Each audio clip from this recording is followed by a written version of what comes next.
Jaya Radha Madhava Kunja Vihari.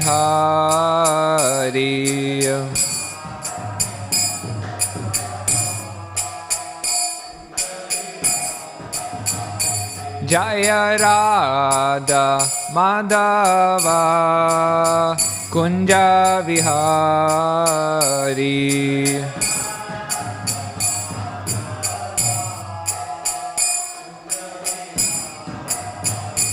Jaya Gopi Janavallabha Girivardhari.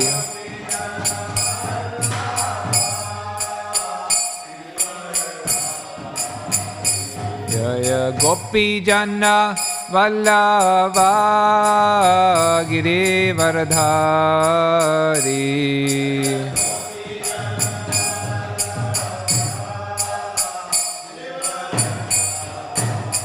Yashodanandana Braja Janaranjana.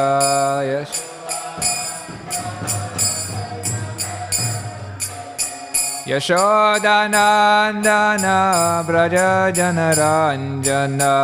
Yashodanandana Braja Yamuna Tira Vanachari Munan.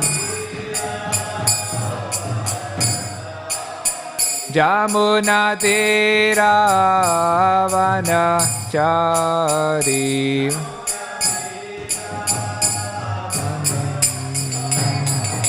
Jaya Radha Madhava Kunja Vihari.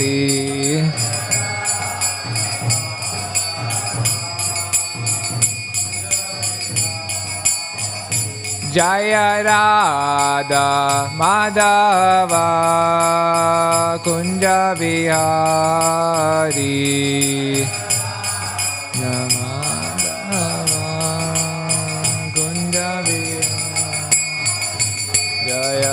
Gopi Jana Vallabha Girivardhari. Gopi Jana Vallabha. Jaya Gopi Jana Vallabha Girivardhari.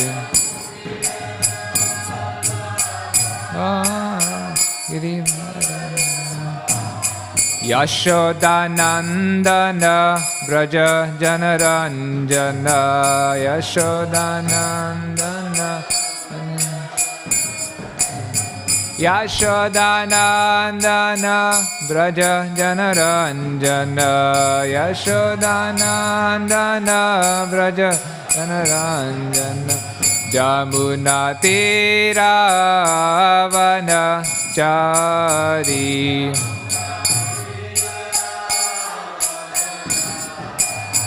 Yamuna Tira Vanachari.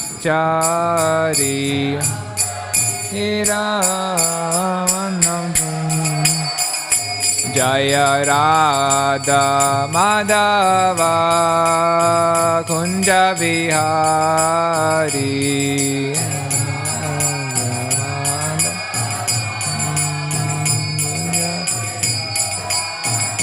Jaya Radha Madhava Kunja Vihari. Madhava Kunja Vihari. Hare Krishna, Hare Krishna, Krishna Krishna, Hare Hare, Hare Rama, Hare Rama, Rama Rama, Hare Hare, Krishna, Hare Krishna.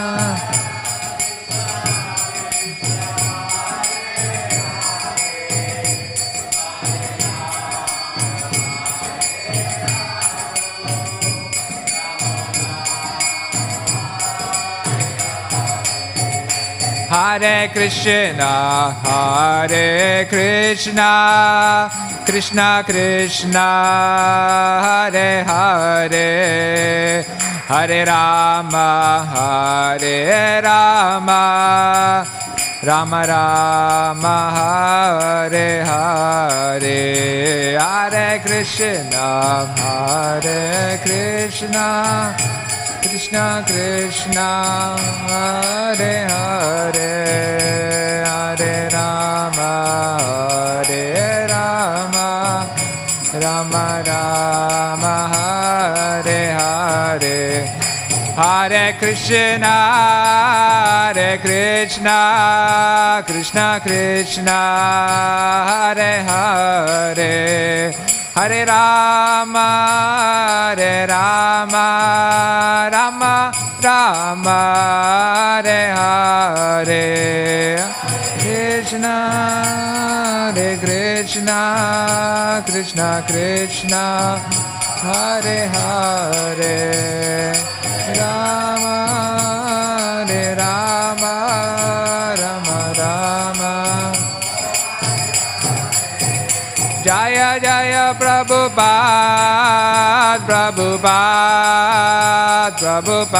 Jaya Jaya Prabhupada,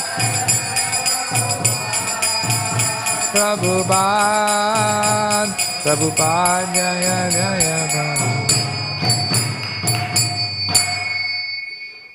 Jayam Vishnupad Paramamsa Parivrakacharya Shatatra Śrīmad Divine Grace Shila A.C. Bhaktivedanta Swami Prabhupada ki प्रेम से कहो श्री कृष्ण चैतन्य प्रभु नित्यानंद श्री अद्वैत गदाधर श्रीवासदि गौर भक्तवृंद की निताय गौर प्रेमानंदे.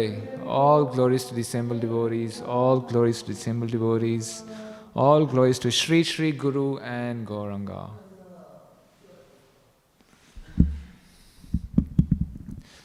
Om Namo Bhagavate Vasudevaya.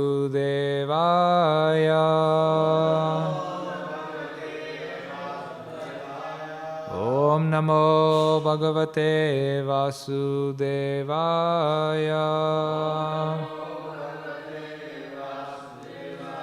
Om Namo Bhagavate Vasudevaya.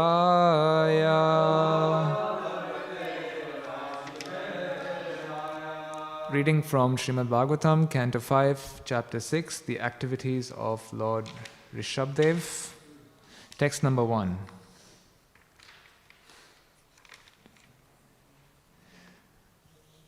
Rajo Uvacha Nanunam Bhagava Atmaramanam Nunam Bhagava Atmaram Yoga Samilita Jnanava Bharjita Karma Bijanam Aishwaryani Punaha Kleshadani bhavitum arhanti yadricho paghanti.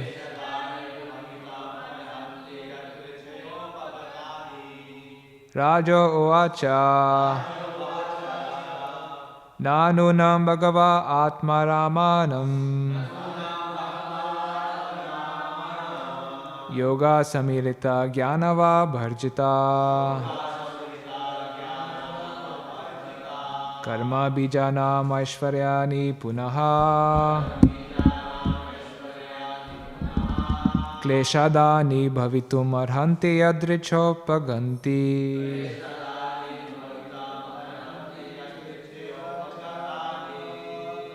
Rajo uvacha Nanunam bhagava atmaramanam Yoga samirita jnanava bharjita Karma bijanam aishwaryani punaha Kleshadani bhavitum arhanti yadricho paganti. Pagatani, sorry.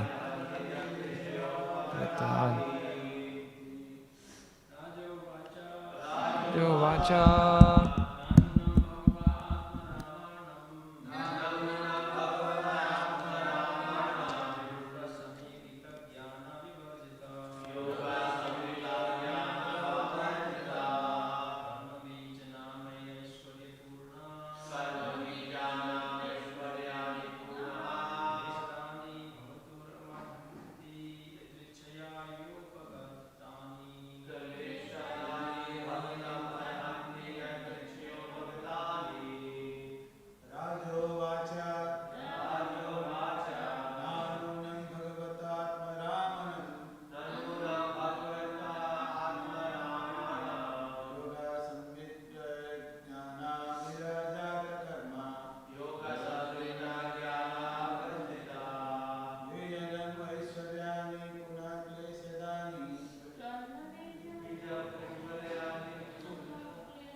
Arhanti adrichopagatani. Vaishnavis.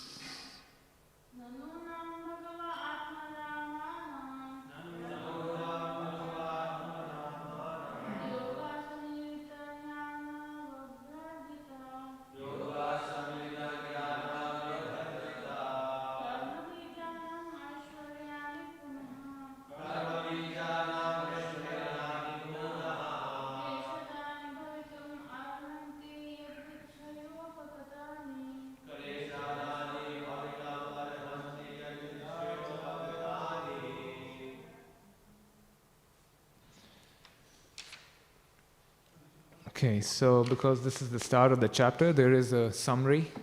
I'll read that and then we'll proceed to the translation and purport.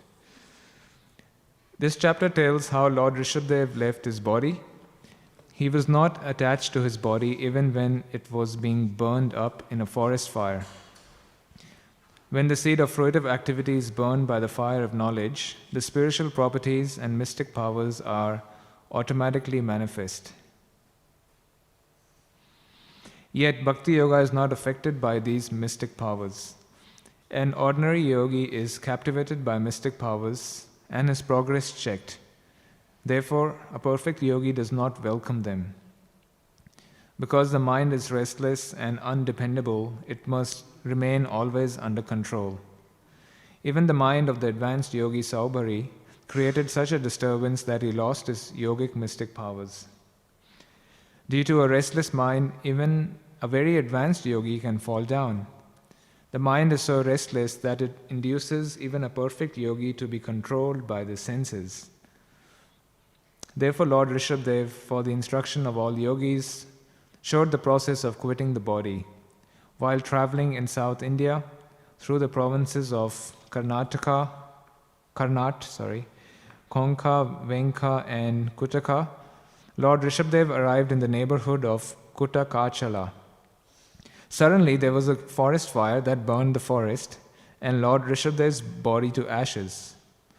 The pastimes of Lord Rishabdev as a liberated soul were known by the king of Konka, Venka and Kutaka. This king's name was Arhat. He later became captivated by the illusory energy, and in this condition he set forth the basic principles of Jainism. Lord Rishabdev set forth the principles of religion that can free one from material bondage, and he put an end to all kinds of atheistic activities. On this earth, the place known as Bharatvarsha was a very pious land because the Supreme Lord appeared there when he wanted to incarnate. Lord Rishabdev neglected all the mystic powers for which the so-called yogis hanker. Because the beauty of devotional service, devotees are not at all interested in so-called mystic power. The master of all yogic power, Lord Krishna, can exhibit all these powers on behalf of his devotee. Devotional service is more valuable than yogic mystic powers. Devotees who are sometimes misled aspire for liberation and mystic powers. The Supreme Lord gives these devotees whatever they desire, but they cannot attain the most important function of devotional service. Devotional service to the Lord is guaranteed for those who do not desire liberation and mystic power. Text 1. Transliteration. Raja Uvacha. King Parikshit inquired. Na, not. Nunam, indeed. Bhagavaha. O most powerful Shukdev Goswami. Atma Ramanam. Of pure devotees simply engaged in devotional service. Yoga Samirata. Achieved by practice of yoga.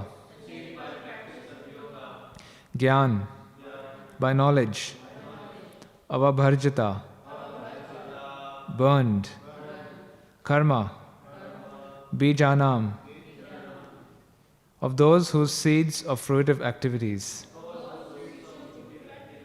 Aishwaryani, the mystic powers, Punaha, again, Kleshadani, sources of distress, Bhavitum, to become, Arhanti, are able, Yadrichaya, automatically, Upagatani, achieved.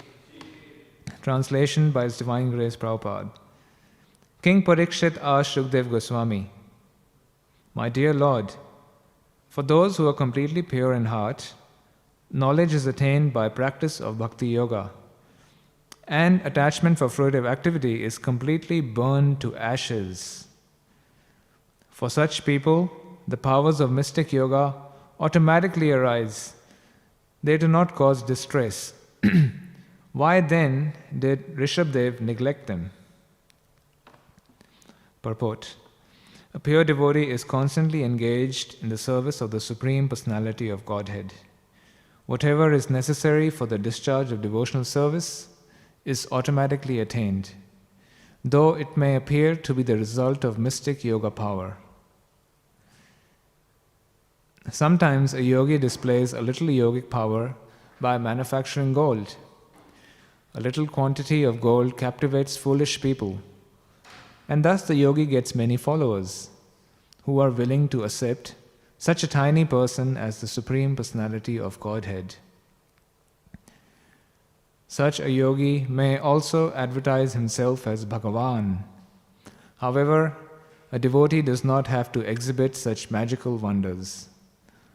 Without practicing the mystic yogic process, he achieves even greater opulence all over the world. Under the circumstances, Lord Rishabdev refused to manifest mystic yogic perfections. And Maharaj Parikshit asked why he did not accept them, since, for a devotee, they are not at all disturbing. A devotee is never distressed or satisfied by material opulence. His concern is how to please the Supreme Personality of Godhead. If, by the grace of the Supreme Lord, a devotee achieves extraordinary opulence, he utilizes the opportunity for the Lord's service. He is not disturbed by the opulence.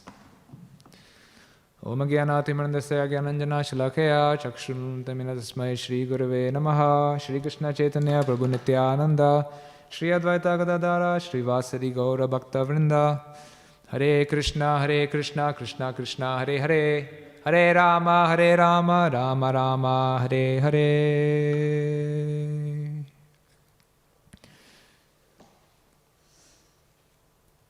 So a devotee does not aspire for mystic opulences. A devotee is focused in his or her engagement of the devotional service and not in the acquirement of various possessions, whether they be mystic powers or material opulence, wealth, or anything else. They are solely, that's the point being made here, they're solely focused on their service, and whatever comes, whatever Krishna sends for the facilitation of their devotional service, they gratefully accept it and engage it in Krishna's service. And Prabhupada is a prime example of that. Prabhupada did not aspire for any opulence or mystic powers, though we know Prabhupada has mystic powers. There is no doubt about it, because what he accomplished is nothing short of mysticism. At the ripe old age, when everyone is retiring, is slowing down, Prabhupada was on full steam. And what he did is mysticism by the grace of Krishna. And so for a devotee, mystic powers are bestowed as needed for their service, but they do not they seldom aspire for such kind of siddhis. So we know from the Shastra there's various grades of siddhis. There's minor mystic perfections, and then there are major mystic perfections. And those siddhis are very, very attractive. So, what are those siddhis? Anima, Mahima, Anima, Laghima, Garima, Mahima, Prapti, Prakamya, Ishitva, Vasitva. So, Anima means you can become smaller than the smallest. So the smallest thing we know is an atom. I don't know if there's anything smaller than that, but as far as I'm aware, this atom is the smallest thing. So by that siddhi, one can become smaller than the smallest, and you can get out of any tricky situations if you're stuck. Or one can become Mahima, one can become larger than the largest. You can expand yourself. And you can become so big. A use case for that, for me I can't see a use case for it, but I'm sure this is attractive too. Garima, you become infinitely heavy. Can come in handy sometimes. You need some weight, you're too light, maybe you're being blown around by the wind, and you become heavy. So, and then Laghima, you become weightless. Praptika, Prapti, this is, I see, a very good use case for this. You can pretty much get whatever you want. You can Prapti, right? You can get it. You have unrestricted access to all places. So if you want to get something from the moon, Prabhupada would give the example. They want something if a yogi wants something from the moon, he just picks it up by siddhi. Whereas modern man has to send a rocket there through SpaceX or NASA. They have to send a rocket and then get some samples from there and analyze it. But a yogi can do it with their siddhi. So this is very attractive. You can get whatever you want. You don't have to strive much. It sounds very attractive, isn't it? You can.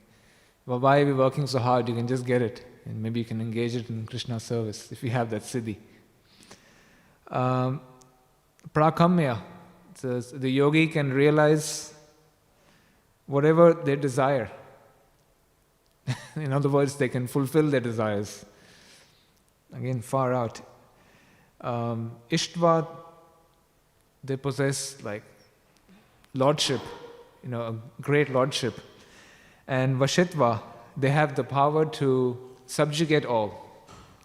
So these mystic powers are very attractive for someone, for people.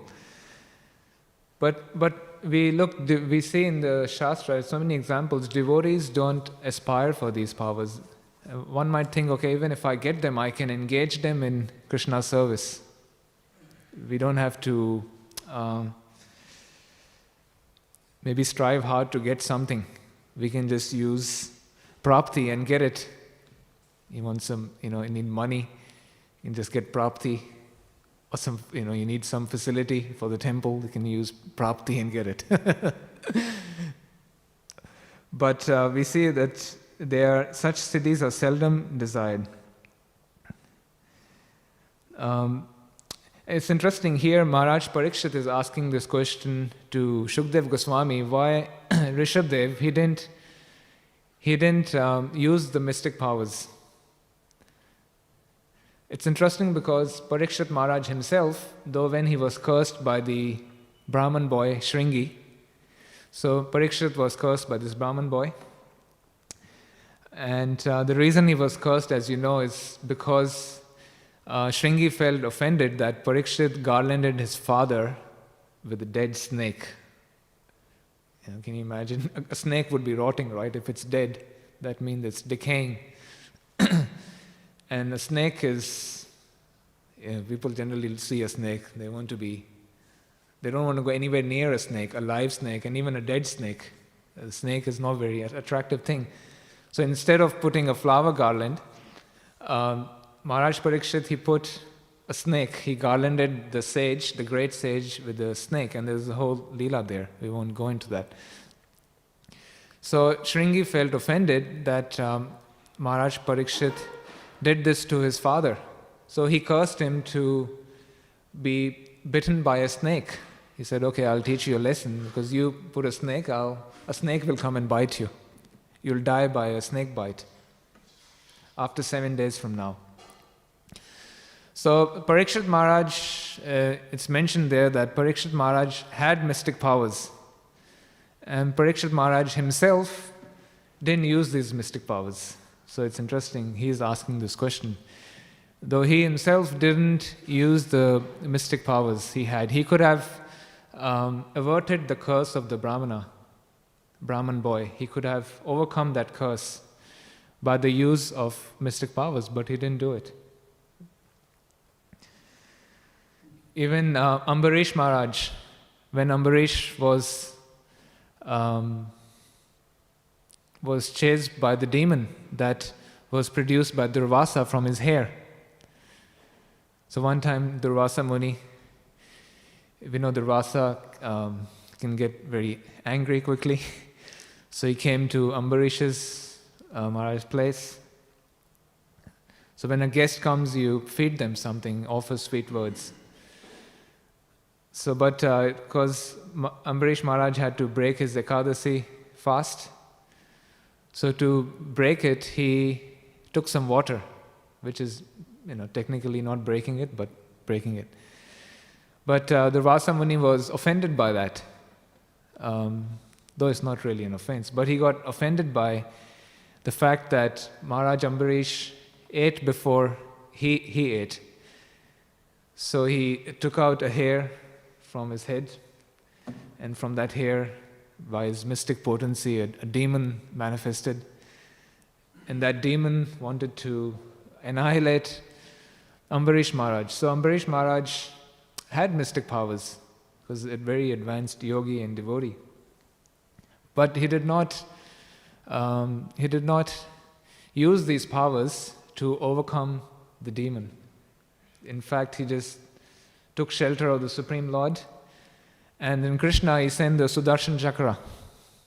So the Sudarshan Chakra took care of the demon, and then went after Durvasa Muni.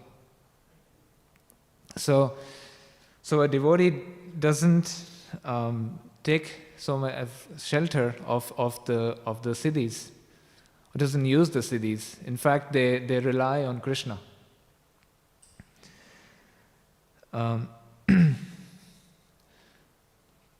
So why don't devotees use the mystic powers? And the answer is given in this chapter. So the question is asked in this verse, and as we heard in the summary of this chapter, the answer is given. Because mystic powers can be very dangerous for a devotee, or for anyone. Because we can become overwhelmed by these siddhis. Because these siddhis are very rare. It's not that this is a common thing. It's a very rare person in this universe, let alone this planet, will have these siddhis. It's a very rare phenomenon for someone to have. We are even overcome by ordinary material opulence. What to speak of these siddhis? So Chaitanya Mahaprabhu, he says, Na dhanam, na janam, na sundarim, kavitam va jagad isha kamaye, mama janmani janmanishvare, bhavatat bhakti rahitu kitvai.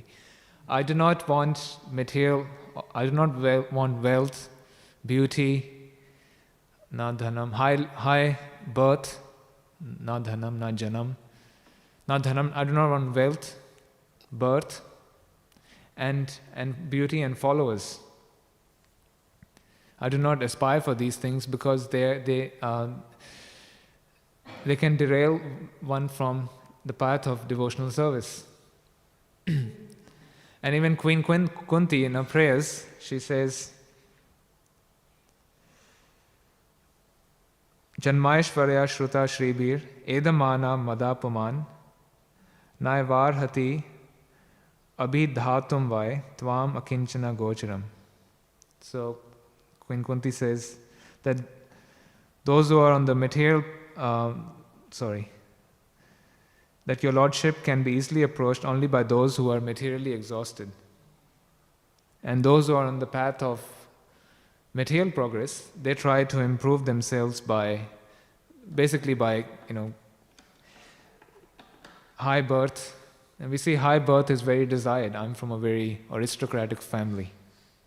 In different countries, different like surnames, you can tell, okay, this is from an aristocratic family person. So that is highly looked upon from a material perspective. Then wealth.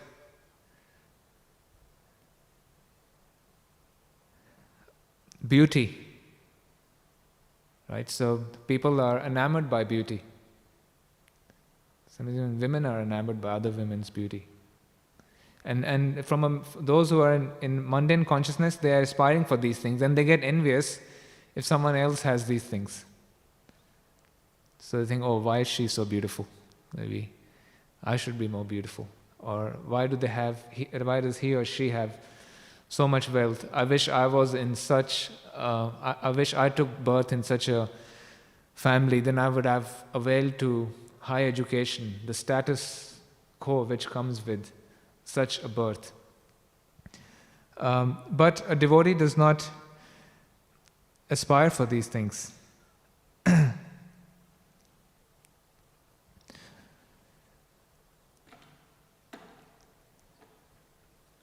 Because they can derail one from the path of Krishna.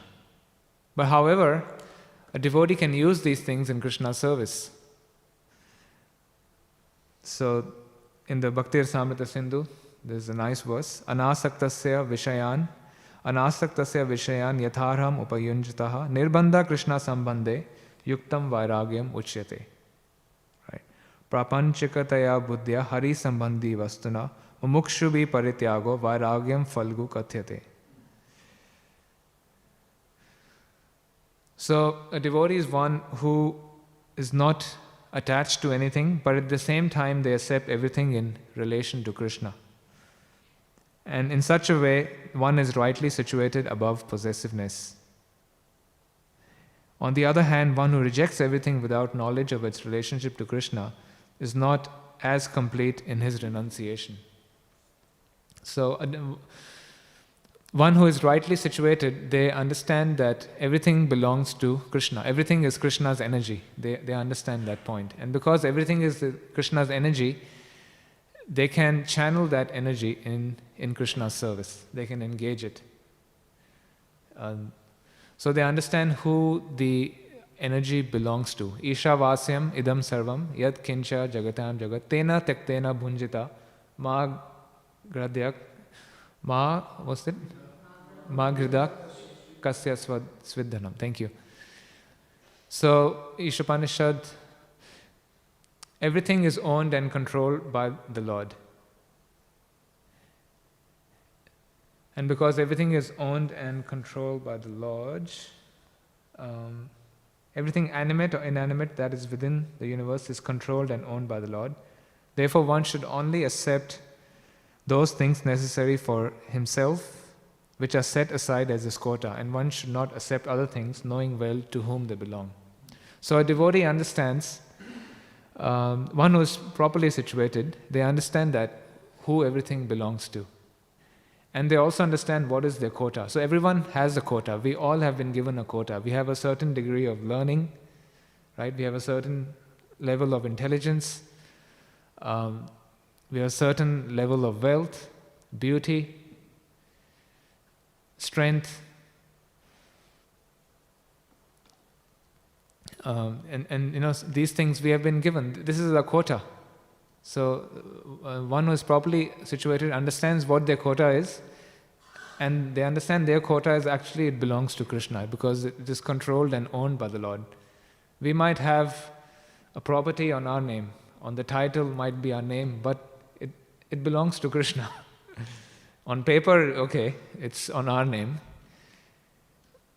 but our proprietorship is temporary, and therefore we don't fully own and control it. If we fully owned and controlled it, then we cannot lose proprietorship of that. So when we die, we lose proprietorship of these things. And even in this life, we might lose proprietorship. One might think, I own this piece of land, but then the government decides to build a freeway over there, or build a railway line near there, or a tunnel under your house. Then the government can take possession of your house. They'll compensate you, but they'll take possession. So that shows us that we don't really own it. Someone else owns it. And ultimately it is owned by Krishna.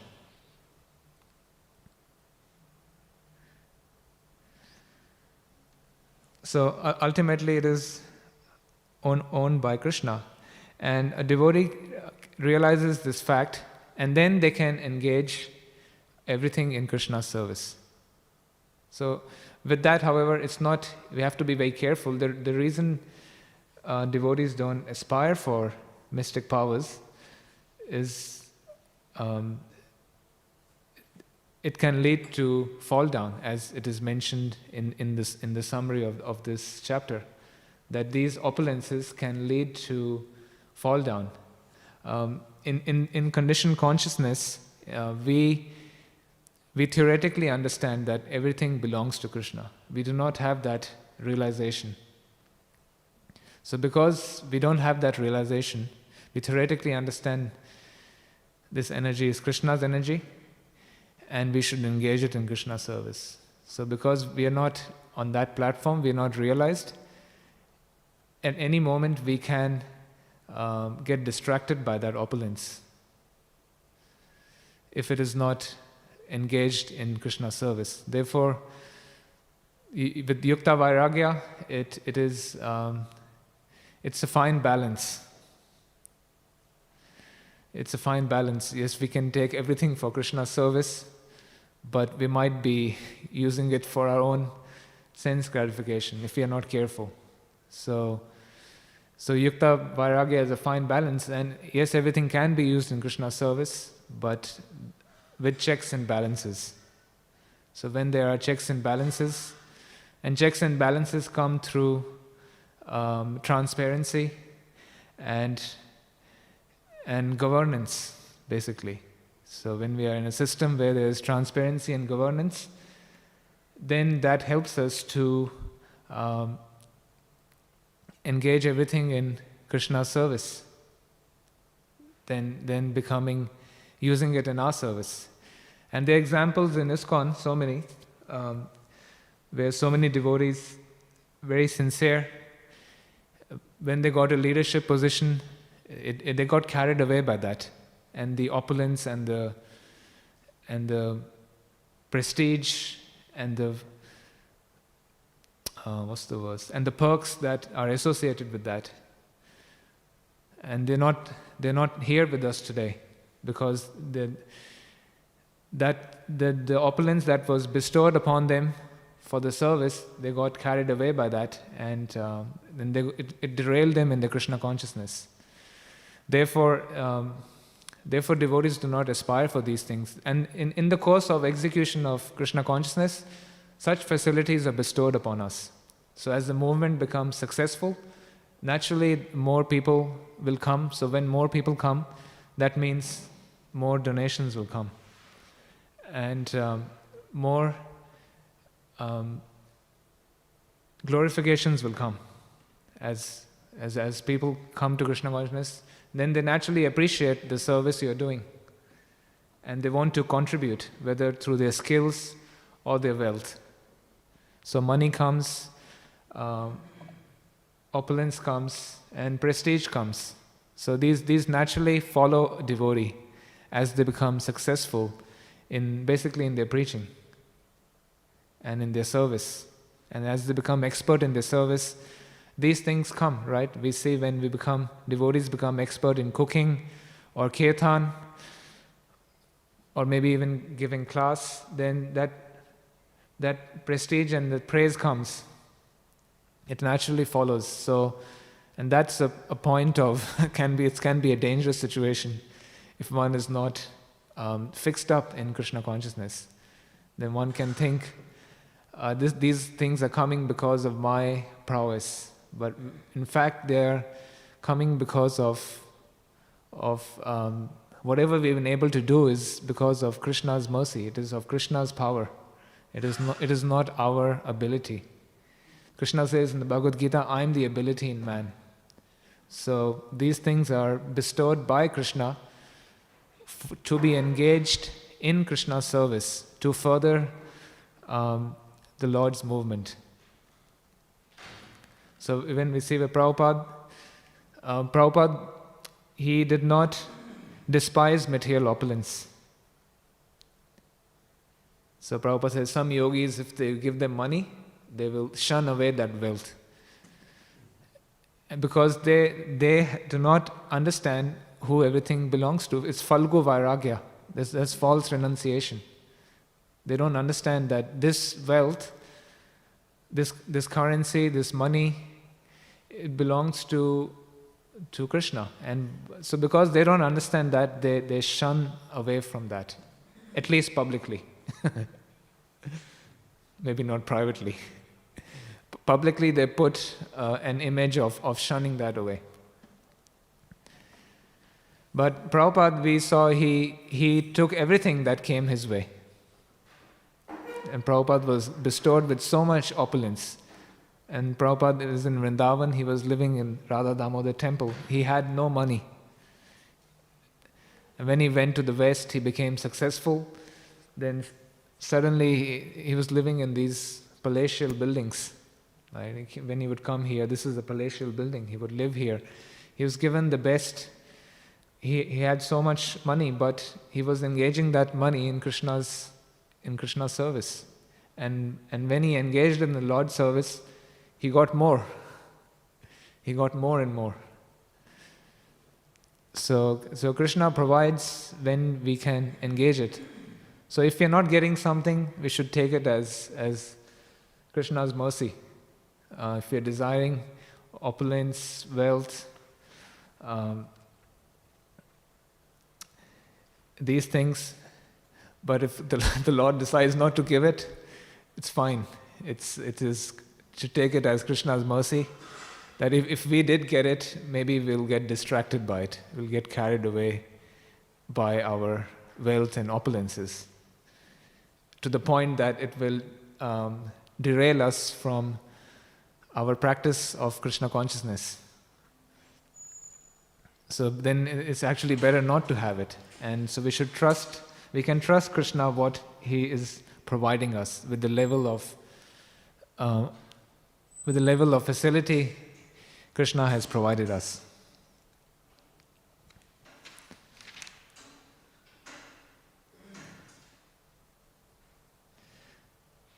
And we can see that when some people, they win a lottery, it's very bad for them, right? Sometimes when people suddenly they get wealth, they become distracted by it. So people who win the lottery, most of them say that after winning they became miserable. Suddenly everyone is their friend. People come out of the cracks. Relatives you didn't know are giving them a phone call, and everyone's their friend. And then they're miserable and they don't know how to use that money. And most of them blow it up.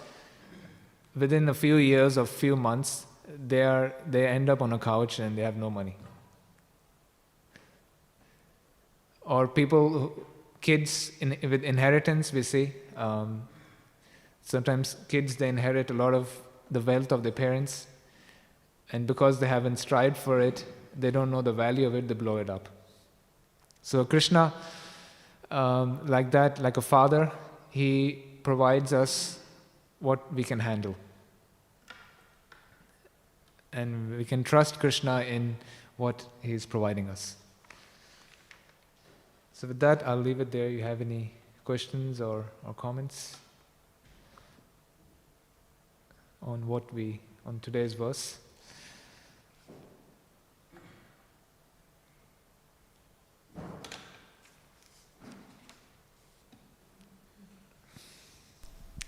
Thank you for the class, Prabhu. It's just some kind of comment and question at the same time. I appreciate in the beginning you mentioned about Prabhupada, Srila Prabhupada, the display of different variety of powers, of mystic power. And so personally I found quite interesting that that statement, in the sense that it's opening a little bit more the spectrum of the variety of powers that become very attractive for many people. So Prabhupada expressed or manifested that power, but because the circumstance was needed, and Krishna empowered him to use it for that specific purpose in the preaching program that he performed. So my question now is based on the utility as a principle. And he thinks that, according to the text as well, that there is a prerequisite, Prerequisite? Yeah, for being able to have that capacity to understand the utility in a proper perspective. And in the text it said that Rishabhadev was pure devotee, pure in heart. So it seems to me that because of that, you are able to take that proper perspective and be able to utilize things in a better way, without being in a risk of misusing the powers or perhaps resources and things like that in devotional service. Is that right? Sorry, what's the question? I didn't catch the question. About the utility as a principle and being pure in consciousness as a prerequisite for being able to perform that activity. Okay, so question is, you have to be pure in consciousness to for what? Pure in consciousness?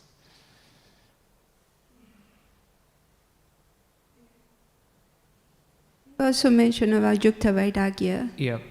So utility as a principle for the use of resources. So, but also you also mentioned that we don't use, or devotees or people in general don't. Basically, devotees, they don't aspire to get mystic powers, because the propensity to get deviated. Yeah. So even the opulences and things that can be accessible for a practitioner, spiritual practitioners.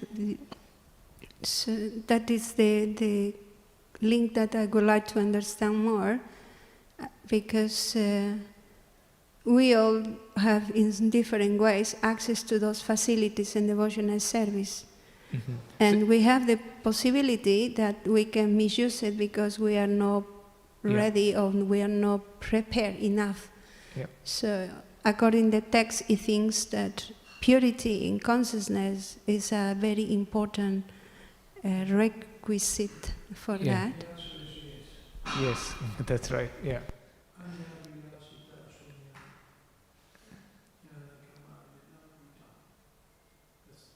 Mm. In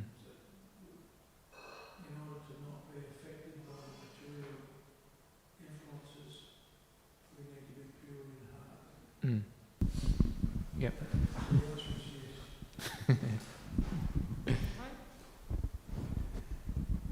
Yeah, basically, yeah. The answer is yes. It was a rhetorical question that didn't need an answer.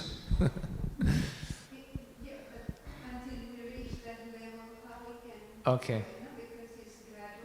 Okay, so how do we engage things in Krishna's service? The question is, should we engage facilitating Krishna's service till we reach that level or not? And how do we do it till we reach that level? How do we become pure? Pure in heart. So question is, how do we engage resources in Krishna's energy if we are not pure, if we are not pure devotee? It's not a question, but it's just implicit in the sense that we are interacting with the resources Yeah. while we are doing devotion and service. But we are not pure yet, or we know. Yeah, we just have to do our best, and sometimes you might be doing service and not be able to connect it to the energy to Krishna, because and other times you'll be more Krishna conscious and be able to connect it. But you'll get more benefit when we connect it. But if it's engaged in Krishna's service, if you're engaged in Krishna's service, eventually we'll get purified and get that realization. That's why we have a sadhana process. Yeah. That's why we chant Hare Krishna, why we hear the Śrīmad Bhāgavatam. And we follow the orders, the instructions of the spiritual master. And we work with the devotees. When the devotees give us instructions, then we accept those instructions as good as coming from Krishna, and we do it. And that, our process is actually pretty simple. But we resist it sometimes because of its simplicity, right? But that's actually the process. And that's how we become pure devotees, is by following that. It's a pretty straightforward process. In fact, we see it, devotees in ISKCON want to add things all the time, not having faith in what Prabhupada's given us. And sometimes that's the most difficult. You get an instruction from somebody who you don't think is a pure devotee, or at least not as pure as yourself, and we ignore it. We don't follow it. Right? So our process is actually pretty simple. Prabhupada's given us everything. We just have to apply it. But that can be quite a challenge, right? You're the Johnny-come-lately, the new kid on the block, and somebody tells you to do something pretty normal, or even below normal, right? Clean this or do that or whatever, and we become offended. Why aren't they giving me the service that I deserve? Why am I never recognised by anybody as a great devotee that I am? Why is everybody else getting glorification and not me? So, it's our process is actually pretty simple, but can be very challenging, and as a result, very purifying if we accept it as it is. But it's not easy.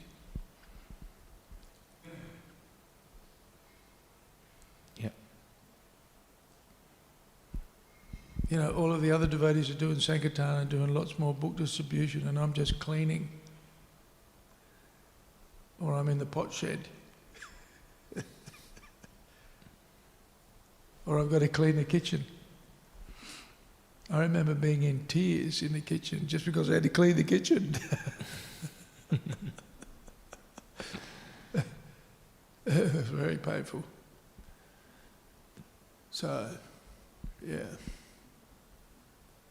Following the instructions of others, appreciating that they're representing Krishna. Right? That's not easy, in one sense. And easy in another. It's actually not hard.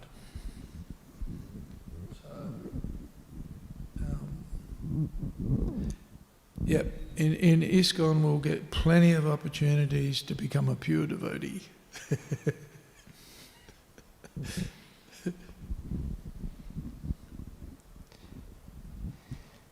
Yeah, and basically, thanks, Prabhu. We can engage things in Krishna's service. If we have a service and you want to expand that service, then naturally you'll figure out how to use resources, energy, resources in the service in order to expand it. So just like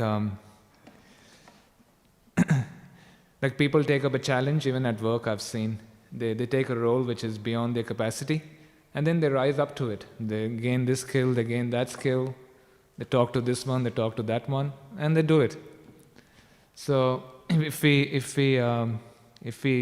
as Prabhu said, if we have a service and we're sticking to the process, and if we take our service seriously and we want to expand it, then we'll figure it out, and then we'll use things to expand that service. Just like we are using a tripod and a camera over here.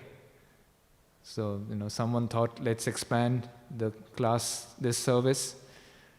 Not just let's have people who can physically attend the class, but let's spread it wider. Devotees who can't make it, they can hear, and then even beyond that, beyond the city, people can hear. So then we're using a tripod, a camera, and live streaming over there, right? We're using live streaming. It's going on YouTube, I believe. So we're using things in Krishna service. So if we have a service and we attach to that service, we take it seriously, then we'll figure it out.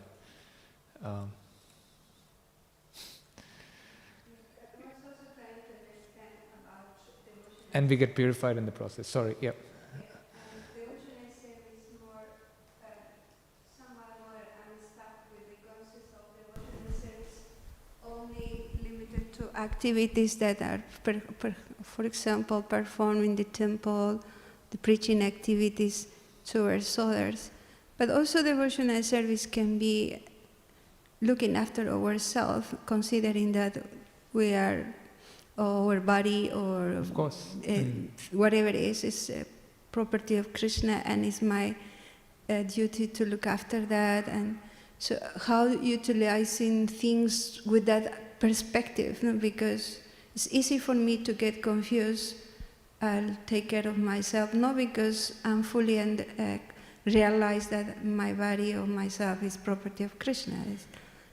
My self's gratification, in one sense, can be easily disguised in that way. So it's a little bit different that I was trying to understand about devotional service and utilizing the resources, and why the importance of purity in heart as well. Now, that's my person. I was trying to digest that point. Okay. Hope answered your question. Hope satisfied that.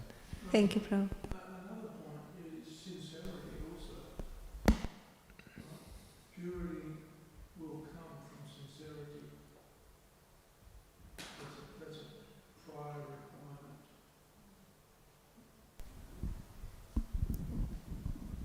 That makes sense?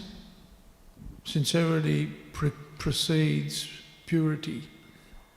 Because, very well, at least from my limited experience, we come to Krishna consciousness thinking that we're Paramahamsas or we're pretty advanced. That's a symptom of a Kanishta. And but fairly quickly we discover that we're not.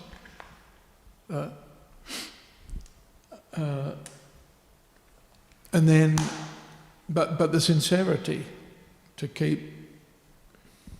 And sincerity is manifest in submission and inquiry, right? Submission and inquiry, so that, and we see it when some devotees join or get the association of the devotees, then they demonstrate this quality of sincerity and humility and submission, and they just say, "What do you want me to do?" Right? And then when we meet people like that, we say, "Wow, this guy's a real bhakta." Right? Whatever he just says, "Whatever you want me to do, I'll do it." And I tell him to do this, and off he goes, he does it. right? So,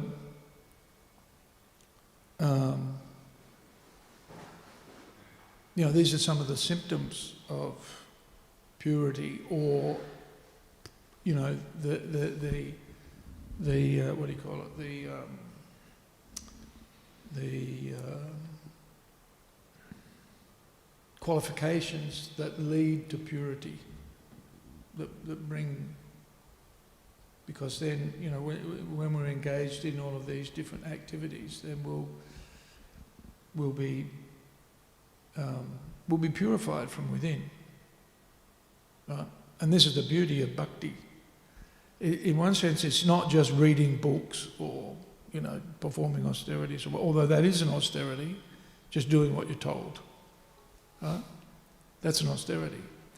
But within that activity, Krishna's also working within the heart of the devotee. There's a lot going on internally in engaging in devotional service. And why, initially, in the beginning, just performing a regular, fairly routine kind of a service, like, cleaning the kitchen, for example, or even cleaning the courtyard, cleaning whatever, is, and if we look at, I mentioned this many times, favourite example is Ambarish Maharaj. Ambarish Maharaj goes to the temple, what does he do? Karo Hare Mandir Marjana Dishu. The first thing he does is he cleans the temple. Right? But you're not really cleaning the temple, you're cleaning your heart. And so that's where the purity comes from, right? That sincere demonstration of service attitude in any circumstance, right? So the very sincere devotees, we ask them, do this. I know I've experienced this. I've had devotees come to me, they'll knock on my door and they say, Prabhu, what can you do? And I ask them a few questions, find out what they're good at, and they say, okay, why don't you do this, try this, and then I don't see them again. They've gone. Right? But then you get some devotees who just say, okay, here on the roster, clean the courtyard, or clean this, or clean whatever. And they just do it. So, sincerity manifest in humility and submission leads to purification. When you think, and it's all the different things we do, Bhagavatam class, whatever, this, that, and the other, so many things. Is that all right? I think that's what the Bhagavatam says too. Yeah. But it's you really notice it. There are some devotees who's here at the moment.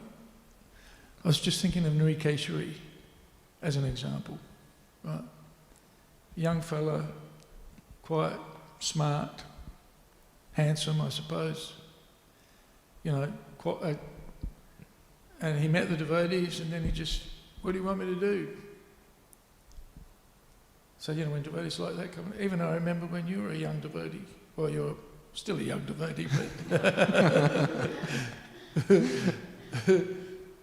but just wanted to do some service. What do you think? So what's your thoughts? Yeah, it's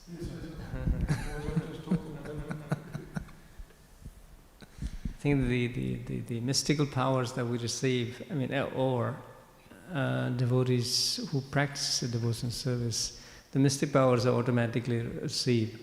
But the devotees do not strive or desire for those mystic powers, because they can be an impediment in higher goal, which is you want to love Krishna as it is. You don't need the mystic powers and all those things. They come; they're byproduct of the devotional service. You'll find a fair bit of information, or a fair bit of, like in the 11th canto, Uddhava is asking these questions: what are the different types of mystic powers are there? And Krishna gives primary 8 and plus another 10 over this. quite a fair bit of it. Krishna goes right into details, but at the end, Krishna says, all this is our byproduct of the devotional service. You don't require this. Yeah. And then Krishna even mentioned all the process in that explanation, that devotional service, every mystic power you strive for, that there is a process, but in that process Krishna says, you have to worship me. You worship in this form or that way or this way, or everything is just going, linking to Krishna. So, yeah, I mean, in terms of the mystic powers, that the question by Parikshit Maharaj saying why he didn't utilize or why didn't he, it's secondary in terms of using the mystic powers. Just like you give an example of Prabhupada, that Prabhupada, was received so much wealth. What is if you really analyze how did he receive it? It's Krishna gave him to use it in the service. So Krishna used it. Prabhupada used it. So yeah. I always thought that book distributors had mystic powers. The ability to control people. Hey, just to stop somebody, right? And then explain to them what the books are, and then, I just sold $400 worth of books yesterday. That's a mystic power. Yeah. Right? Or $1,000 the day before, or a few days before. So, Krishna gives us the power to render service as appropriate. Yeah. You're a good book distributor. You can stop people, so you've got mystic powers. Used to. Actually, we've all got mystic powers when you think about it. Yeah. How are you able to scratch your nose? How do you do that? Just happens, huh? But it's a power. Yeah, we take it for granted, but all these things are inconceivable. Mystic powers. Yeah. Thanks. Any other point?